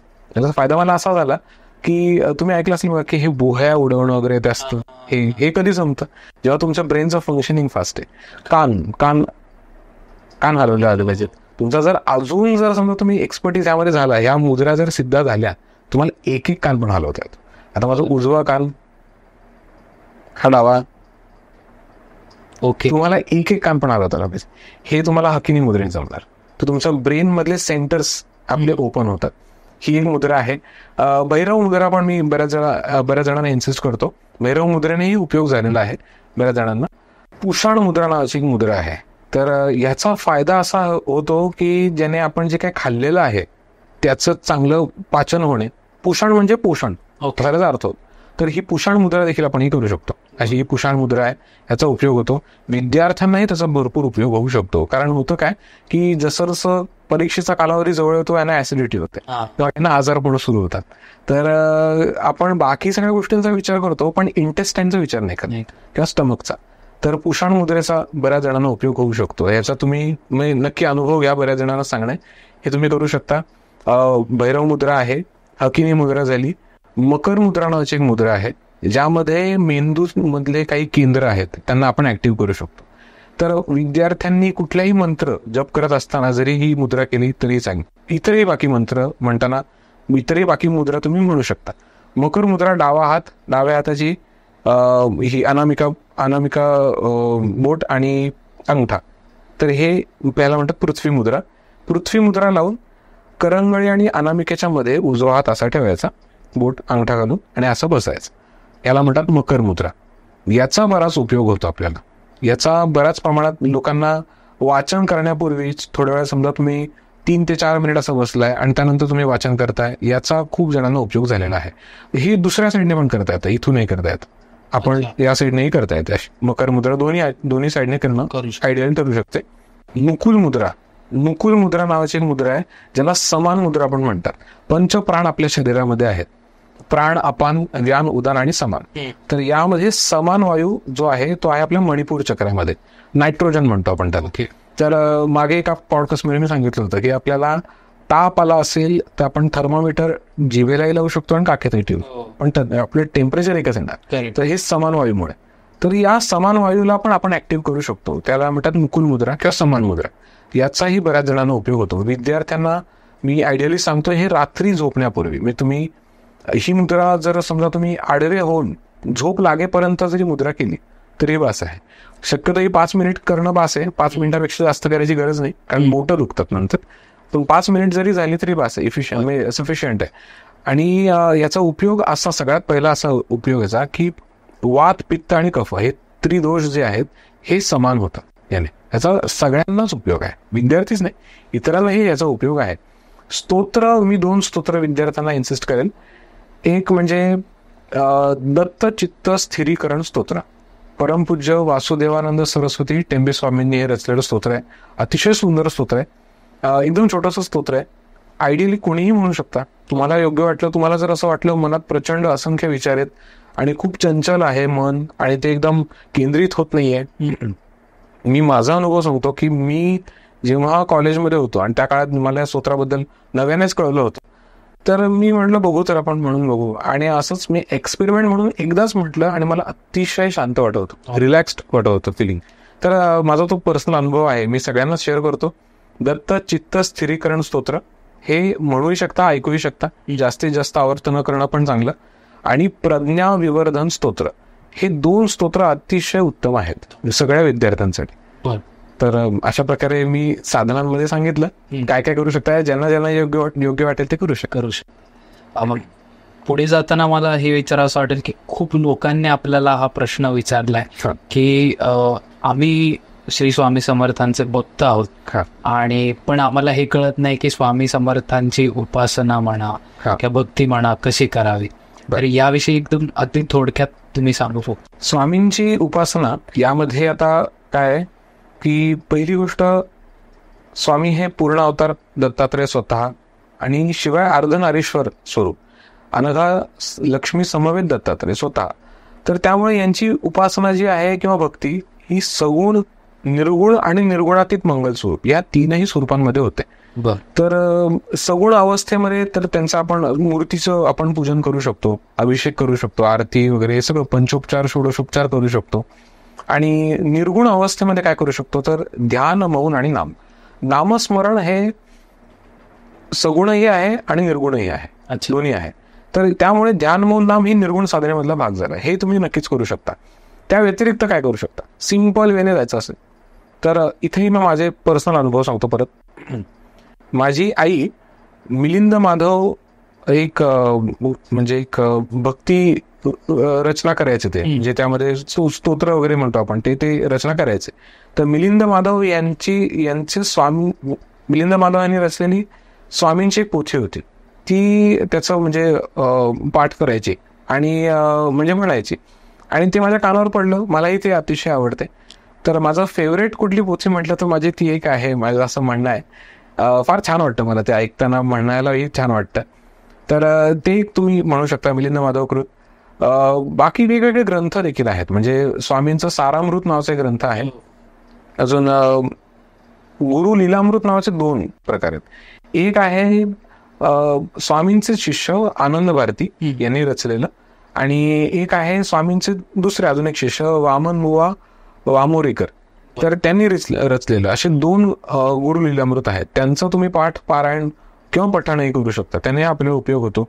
स्वामींचं जास्तीत जास्त नामस्मरण करणे, किंवा अजून अगदी सोप्यातलं सोपं, म्हणजे समजा काहींना आता प्रश्न पडतो की आम्हाला आत्ता गरज हवी, मग आम्ही काय करू. तर एक लक्षात ठेवा, एक स्तोत्र आहे, त्याला दत्तात्रय वज्र कवच असं म्हणतात. तर त्या दत्तात्रय वज्र कवचामध्ये सांगितलेलं आहे. ते रचलं कोणी आहे तर यामध्ये सुरुवात कशी होते, ते रचलं आहे महर्षी व्यास यांनी. पण यामध्ये अजून असं वेगवेगळे पैलू आहेत की शिव आणि पार्वती यांचा तो संवाद आहे. मग शिव पार्वती पृथ्वीवर आले तर ते एका शिकाऱ्याला बघत होते. मग त्या शिकाऱ्यांनी सगळं ते ऐकलं त्यांचा संवाद. तर त्यामध्ये शिव पार्वतीला सांगतो की दलादन नावाचे ऋषी होते, मग त्यांनी दत्तात्रयांना आवाहन केलं. तर ते असं सहज त्यांच्या मनात, म्हणजे असं त्यांना विचार आला की दत्तात्रय इथे आले तर किती बरं होईल, असं ते मनातलं वाक्य पूर्ण व्हायच्या आत दत्तात्रय त्यांच्या समक्ष. म्हणून तर आपल्या मराठीमध्ये म्हण आहे ना की असा दत्त म्हणून समोर उभा आहे. याच कारणामुळे हे, आणि हाच तो इन्सिडेंट आहे. तर याच कारणामुळे दत्तात्रय यांचा तो असा विनोदी स्वभाव आहे. त्या स्तोत्रामध्येही सांगितलेलं आहे की दलादन ऋषी म्हणतात की मी तर फक्त स्मरण केलं तर तुम्ही कसे काय आलात. तर दत्तात्रय म्हणतात हा माझा स्वभावच आहे. म्हणजे मला जर वाटलं, मला आनंद झाला तर मी समोरचा जो कोणी असेल त्याची पात्रता न बघता मी त्याला देऊन मोकळा होतो. तर मला सगळ्यांना सांगणं आहे की ज्या वेळेला तुम्हाला हा विचार येतो की आता मला खूप प्रॉब्लेम आहे आणि मला स्वामी मदत का करत नाहीयेत, हा विचार येणं पण स्वामी आपल्या मनात प्रवेश करणं आहे. कारण कुठे ना कुठेतरी निगेटिव्ह ते निगेटिव्ह, पण आपण काहीतरी स्वामींबद्दल बोललो म्हणजे स्वामींनी बोलून घेतलं, त्यामुळे ते बरोबरच असतात. ते कधी म्हणजे त्यांनी वचनच अर्थात दिलेलं आहे की विऊ नकोस, मी तुझ्या पाठीशी आहे. आता यामध्ये पण मला तुम्हाला एक गंमत सांगावीशी वाटते. मी ज्या स्वामींनी स्वतः ज्या साधना मला शिकवल्या होत्या तर त्या सगळ्या स्वयंचलित साधना आहेत, ज्या मी सिद्धयोग मार्गात किंवा सिद्धयोग साधना असतात आमच्या, त्या आदिगुरु संप्रदायाची सिद्धयोग साधना, ती त्यामध्ये मी शिकवत असतो बऱ्याच जणांना. तर मी जसं एका पॉडकास्टमध्ये तुम्हाला सांगितलं की महाअवतार बाबाजींना मी गुरु मागून घेतला किंवा स्वामींनी अनुमती दिली, आणि मग ते बाबाजी म्हणाले की तो आलाच आहे, ठीक आहे मी तुला शिकवतो, 1 वर्ष त्या सगळ्या साधना पूर्ण करायच्या, सिद्ध झाल्या सोडून द्यायचं. झालं आता कितीतरी वर्ष झाले त्याला. आणि आता ते म्हणतात की तू कोणालाही हे शिकवण्याच्या मागणीत पडू नको, कारण तुझा जन्म स्वयंचलित साधनांसाठी झालाय, तू या सगळ्यांमध्ये अजून कशाला या गोष्टी वाढवतो. तर त्यामध्ये मला आठवतंय क्रिया बाबाजींनी एकदम छान, म्हणजे मी ते आयुष्यभर लक्षात ठेवू शकतो. इतकं छान सांगितलं होतं. अरे ते म्हणाले, अरे तुला बघ, तुला इतक्या गोष्टी सहज मिळालेल्या आहेत. तुला गुरु मंत्र देताना तुझा जो निर्गुणातीत स्वरूप असलेला गुरु म्हणजेच श्री स्वामी समर्थ यांनी स्वतःचा मंत्र सिद्ध करून दिलेला आहे, आणि तुला अजून वेगळा काय हवंय. आणि त्यांच्या वचनामृतानुसार ते प्रत्येकाला म्हणतात, घेऊ नकोस, मी तुझ्या पाठीशी आहे. यौगिक अर्थ असा होतो की तुमच्या पाठ करण्यामध्ये चलनवलन होणारी जी महाऊर्जा जी आहे म्हणजे कुंडलिनी, ती कुंडलिनी स्वरूपातही तुमच्यात फिरते, असा त्याचा अर्थ होतो. तर हे मी कधी विसरू शकत नाही. तर त्यामुळे असं माझं सगळ्यांना सांगणं आहे की स्वामी हे अर्थातच आपल्या पाठीशी आहेतच. ते मग असं इमॅजिन करायची गरज नाही की ते मागे आहेतच का. तर जर समजा ठीक आहे, जर समजा तुम्हाला असं वाटलं की चल इमॅजिनच करू, तर आपण करायचं तर नीटच इमॅजिन करू.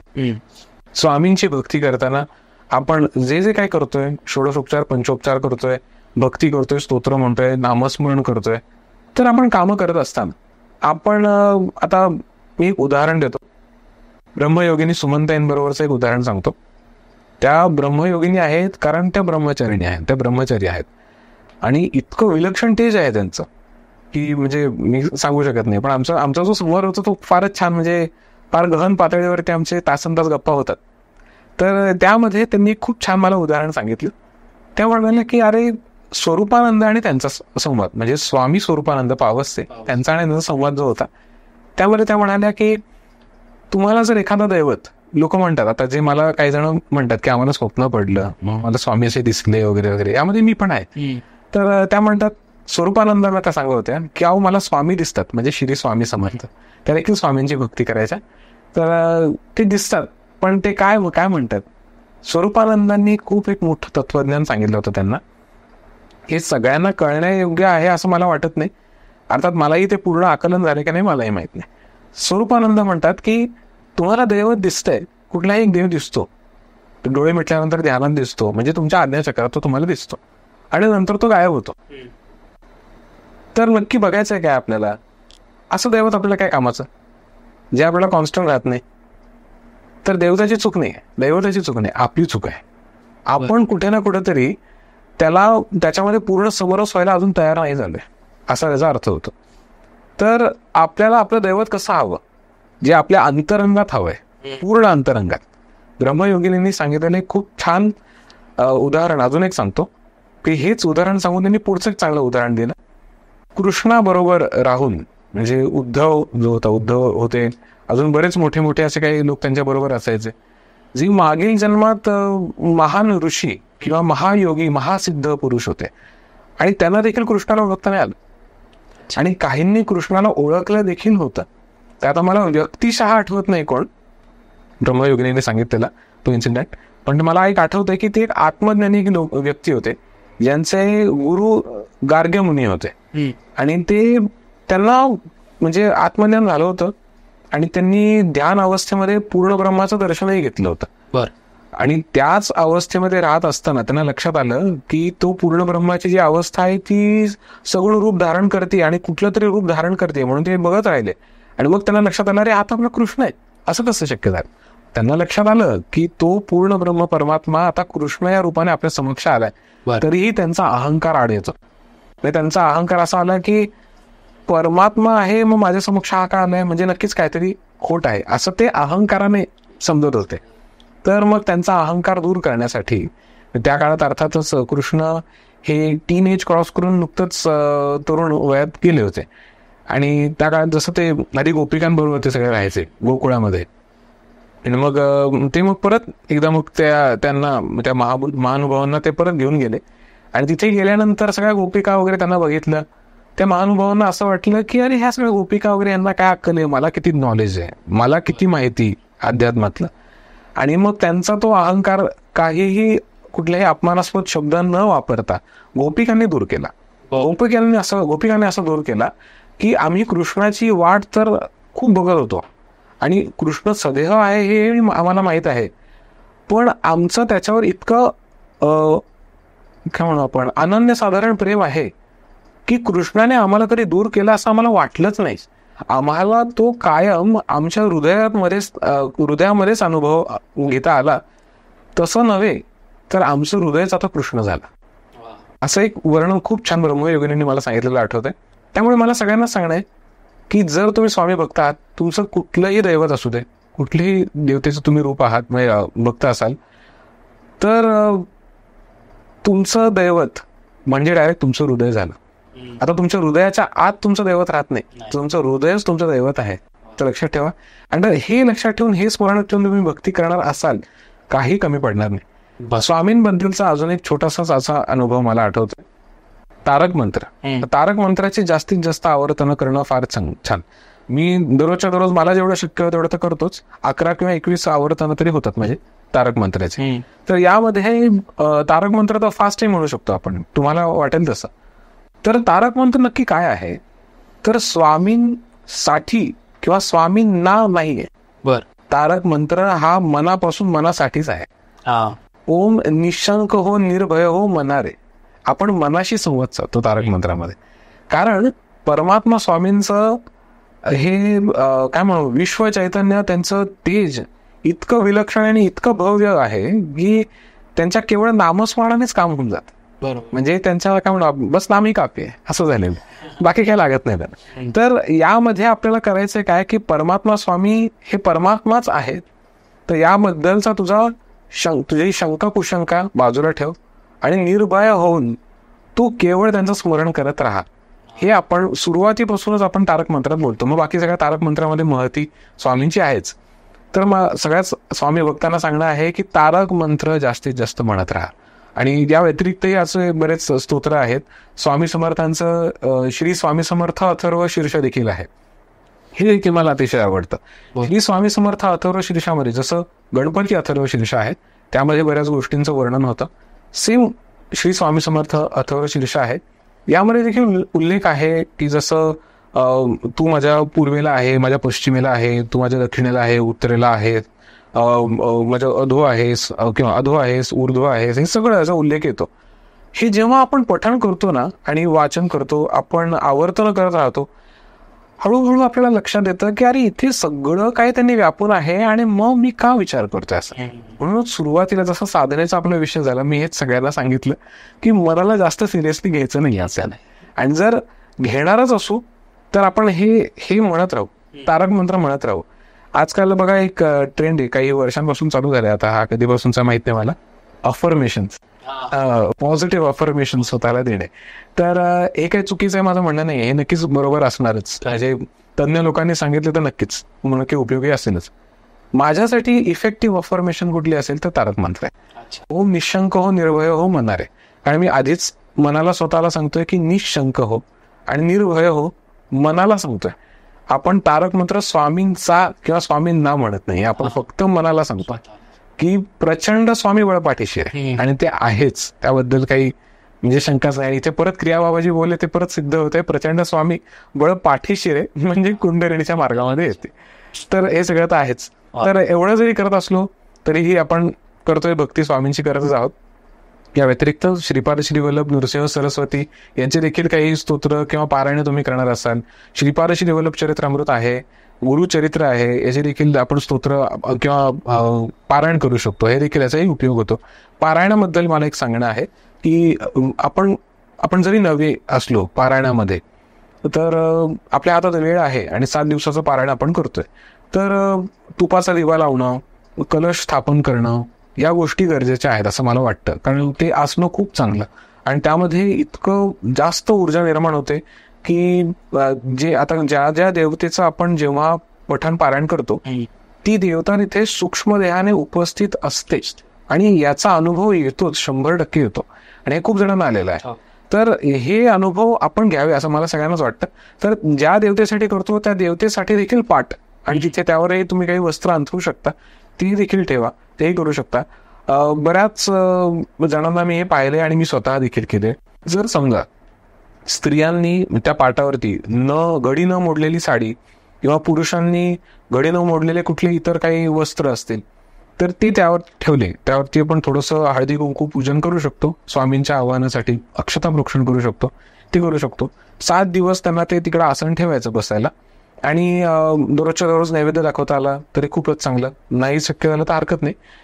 हे झालं तर 7 दिवस तुम्ही विचार करा, तुम्ही जे आसन त्या देवतेसाठी सूक्ष्म देहासाठी दिलं त्यावर ते बसणार, आणि त्यानंतर जेव्हा तुम्ही ते वस्त्र धारण करणार, विचार करा आपले ऑरा कुठल्या स्तराला पोहोचू शकतात. त्यामुळे ह्याचे डायरेक्ट फायदे देखील आहेत. म्हणजे आपण जे म्हणतो की पारायण केल्यानंतर मटेरियलिस्टिक लाभ लगेच हवाय, तर असं होत नाही, कारण आपली परिपक्वता नसते. कधी कधी असं असतं की ते लाभ आपल्याला झेलण्यासाठी किंवा अनुभवण्यासाठी देखील पात्रता नसतात. तर त्यासाठी पण पात्र व्हावं, यासाठी आपण भक्ती करताना अशा प्रकारे करत राहू की काही कालावधीनंतर आपल्याला असं वाटायलाच नाही पाहिजे की श्वास घेणारा मी आहे, हृदयामधले ठोके मी आहे, हे सगळं काही परमात्मा स्वामी आहेत. आणि भक्त, मी मागे एका वेगळ्या पॉडकास्टमध्ये पण सांगितलं होतं की भक्त तो नाही जो भक्ती करतोय, भक्त तो आहे जो विभक्तच नाहीये. त्यामुळे विभक्तच होऊन चालणार नाही. चालू सर, आपण करत राहू. याचा एक थोडासा एक काय म्हणतात सब क्वेश्चन मला विचारायचा होता की बरेच आपले सबस्क्रायबर्स आहेत, त्यांनी विचारलं होतं की आम्ही स्वामींची भक्ती खूप करतो, आमच्या घरात स्वामींचे बरेच फोटो, म्हणजे एक हॉलमध्ये, एक बेडरूम मध्ये असतो, एक त्यांच्या आता काय म्हणतात गॅलरी म्हणूया, देवघरात तर असतोच. तर मग असं चालतं का की मल्टिपल फोटो लावणं? बरं, आता इथे काय होतं की खरं तर मल्टिपल फोटो लावण्याबद्दल असा प्रॉब्लेम नाहीये, पण आता थोडासा प्रॉब्लेम येऊ कुठे शकतो. कदाचित स्वामींना तो प्रॉब्लेम नसावा, पण मी सांगतोय ते थोडंसं वास्तुशास्त्राशी निगडीत गोष्टी आहेत. म्हणजे काय की यामध्ये दिशेचा आपण विचार केला तर जास्त बरं, की दक्षिण दिशेला लावणं थोडं म्हणजे तेवढं आपल्याला आयडियल नाही ठरू शकणार. आपण जर समजा उत्तरेकडे लावलं किंवा पूर्व पश्चिम लावलं तर खूप चांगलं. पूर्व पश्चिम किंवा इतर कुठली दिशा असली, पण आपण जर समजा टॉयलेट बाथरूमच्या भिंतीला लागून त्यावर लावत असलो तर मग थोडं स्पंदन तशी ती नीट येऊ शकणार नाही. हा ज्याचा त्याचा प्रश्न आहे. आता काहींना हा माझा मुद्दा नाही पटणार, हरकत नाही, तर आपापलं मत आहे, पण मी माझा मुद्दा मांडला. पण मल्टिपल फोटो लावणं माझं मत आहे की असं योग्य नाही. कारण माझं असं म्हणणं आहे की काही ठिकाणी आपण आता होतं काय की ह्याचं एक छोटंसं उदाहरण मी अजून एक वेगळं देतो की स्लीप सायकोलॉजी असं त्याला म्हणतात. रात्री झोपण्याबद्दलचं मी मगाशी सांगितलं. तर रात्री झोपण्यापूर्वी आपण समजा आता बेडवर जाणारे आपण, मी म्हणतो की रिडिंग करायचंय, त्यामध्ये पण माझं असं सगळ्यांना सांगणं आहे की रिडिंग करणार असाल तर तुम्हाला स्पेस नाहीये म्हणून तुम्ही बेडवर बसून रिडिंग करताय आणि मग झोप आली म्हणून झोपताय, तर मी समजू शकतो. तरीही त्यातूनही आपण रिडिंग करण्यासाठी स्थान वेगळं निवडायचंय. ओके, बेड हे फक्त झोपण्यासाठीच, त्या व्यतिरिक्त कुठलंही काम तिथे आपण म्हणजे लॅपटॉपवरचं काम, रिडिंग हे आपण विचार नाही करायचा. आणि एकदा बेडवर आपण झोपलो तर मग तिथे गेलो तर ते काय म्हणतात त्याला, बॉडी मेमरी म्हणतात, त्याला म्हणतात. त्या बॉडी मेमरीमुळे आपल्याला ती एक फिलिंग येतं की अरे आता इथे आलोय, इथे बसलोय, म्हणजे आता आपल्याला झोप येणार, म्हणजे आपण झोपायचं. तर या गोष्टी होतात आणि हे गरजेचं पण आहे. तर तसंच मी सगळ्यांना सांगू इच्छितो की आपण जेव्हा आता हे करतो, आता स्वामींबद्दल आपण समजा आता बोलतोय, तर सगळीकडे फोटो लावले तर आपला तो मनामध्ये तो भाव निर्माण होणारच की भक्तिभाव, की अरे स्वामी आहेत, ते सगळीकडे आहेत. तर मग आपण सगळीकडे सारखं त्यांना लावून ठेवणार असू तर आपण जे काय आपलं प्रोफेशन आहे त्या कामांमध्ये पण कसं लक्ष काढणार, किंवा जर आपण त्यांचं स्मरण कॉन्स्टंट करतोच आहे तर जसं मी मगाशी सांगितलं की आपण अंतरंगात चालूच ठेवू. नक्कीच 4 वाणींमध्ये आपण मगाशी मी सांगितलं की तन्मात्रा साधना वैखरीने होते, त्या व्यतिरिक्त अजून सूक्ष्म जर आपण गेलो तर मध्यमा वाणी असते. तर माळ जप मी त्यावरती इन्सिस्ट करतो लोकांना की माळ जप करताना उच्चारण न करता केवळ ओठ आणि जिभेची हालचाल करत, म्हणजे उच्चारण अजिबात नाही, त्यालाच मध्यमावाणी म्हणतात. मध्यमावाणीमध्ये पण 2 प्रकार आहे. एक म्हणजे तोंडातल्या तोंडात पुटपुटणे, आणि दुसरं म्हणजे तोंडातून आवाजच न काढणे, फक्त ओठ जिभेची हालचाल आणि माळजप करणे.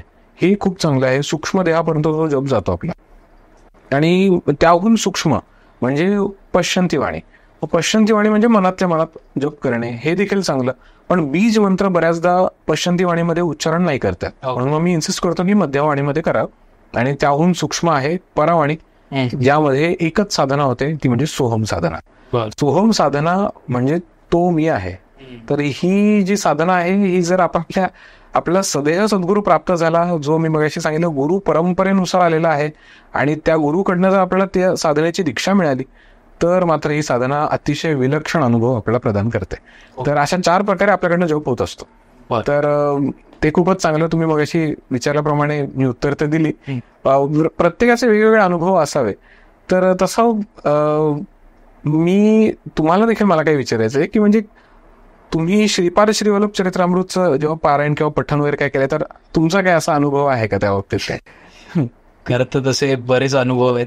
हा. आणि ज्यावेळी मी पठण चालू केलं जसं तुम्ही मला सांगितलं होतं आणि काय म्हणतात स्वामींच्या कृपेने किंवा फॉर्च्युनेटली तुम्हीच मला तो ग्रंथ दिला होता, त्यामुळे मी त्यावरच मला ते एक काय म्हणतात एक फॉर्च्युनेटली मी त्यावरच ते पठण केलं. आणि खरंच जसं तुम्ही सांगितलं की सूक्ष्म स्वरूपात आपल्याला श्रीपाद श्रीवल्लभ दिसतात किंवा जाणवतात समोर, असे बरेच अनुभव आले त्याने. आणि एक टर्निंग पॉइंट म्हणतो ना स्पिरिच्युअली, तर ते माझ्या लाईफमध्ये नक्कीच त्या ग्रंथामुळे झाला. आणि जसं त्यात सांगितलं त्याप्रमाणे ते माझ्या देवघरात कायम ती पोथी मी किंवा तो ग्रंथ ठेवतो.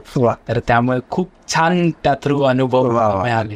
नाही कारण काय आहे माहिती का की मला बऱ्याच जणांनी विचारलं की कॉस्मोस्टार वाले काहींना तुमचं नाव माहित नाही, काहींना तुमचं नाव माहिती आहे, तर ते म्हणतात की आम्ही आदिगुरु संप्रदायामध्ये आल्यानंतर आम्हाला इतक्या प्रकारचे अनुभव आलेत, कुरुलकरांना काय काय अनुभव आहेत ते पण आम्हाला ऐकायचे. त्यामुळे मी आता अचानक तुम्हाला हे विचारलं की जर हे त्यांनाही मिळालं तर मला असं वाटतं की तुमच्याकडून ऐकलं तरी लोकांना प्रचंड आनंद होईल असं मला वाटतं.